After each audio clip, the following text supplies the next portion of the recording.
আমি আজকে একটা কথা বলি, আপনার অনেকে বলেন শাকিব খান এই খান ওই খান আসে না, বেয়াদব।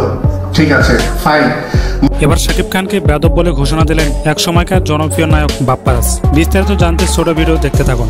সম্প্রতি সময়ে শাকিব খানের জনপ্রিয়তা আগের চেয়ে আরো বেড়েছে। তার এমন এক চটিয়া জনপ্রিয়তা দেখে সবাই ক্ষুব্ধ। এবার এফডিসির নির্বাচনে বক্তব্য দিতে গিয়ে বাপ্পারাজ অনেক বেশি রেগে যায় শাকিব খানের উপরে। তার এমন একা রাজত্ব মেনে নিতে পারছে না বাপ্পারাজ। তিনি বলেন, শাকিব খান এমন কিসের সুপারস্টার, এফডিসির কোনো সমস্যা হলে তাকে ফোন দিয়ে পাওয়া যায় না, তাকে ফোন দিয়েও এফডিসিতে নিয়ে আসা যায় না। বাপ্পারাজ বলেন, আমরা একসময় সিনেমা জগতের রাজা ছিলাম, আমাদের ভিতরে অনেক সুপারস্টার ছিল, তারা দেখিয়েছে কিভাবে ইন্ডাস্ট্রি ধরে রাখতে হয়, কিন্তু শাকিব খানের ভিতরে সেই মনোভাব আমরা দেখতে পাই না। শাকিব খানের মতো নায়ক আজ ইন্ডাস্ট্রি চালালে ঢালিউড ইন্ডাস্ট্রি হেরে যেত না। বাইরের কিছু মানুষ এসে আমাদের ইন্ডাস্ট্রি নষ্ট করে ফেলেছে।